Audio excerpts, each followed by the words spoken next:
मुंबईतले खड्डे भरण्याच्या कंत्राटाचा हमी कालावधी सुरू असतानाच प्रशासनाकडून स्थायी समितीसमोर नव्या कंत्राटाचा प्रस्ताव आल्याचा प्रकार घडलाय।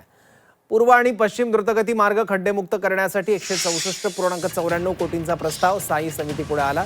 मायक्रो सरफेसिंग तंत्रज्ञानाचा वापर करून पडलेला खड्डा 2 तासात बुजवून रस्ता पुन्हा वापरासाठी सुरू करता येणार होता।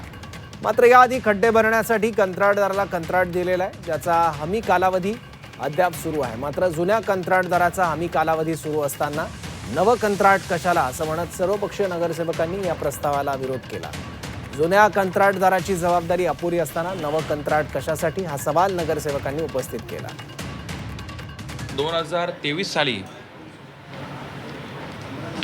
93 कोटीचा एक कॉन्ट्रॅक्ट खड्डे बुजवण्याचा हे KR कन्स्ट्रक्शनला दिला होता आणि ते कॉन्ट्रॅक्ट 109 कोटी पुढे पण करून घेतला आणि ह्याचा DLP पिरियड हे 2 वर्षाचा होता। DLP पिरियड गॅरंटी पिरियड 2 वर्षाचा होता, 2023, 24, 25 आणि त्याच्यानंतर DLP तिकडे असून 2024ला 85 कोटीचा कॉन्ट्रॅक्ट परत ह्या सेम रोडचा प्रीती कन्स्ट्रक्शन कंपनीला दिला होता।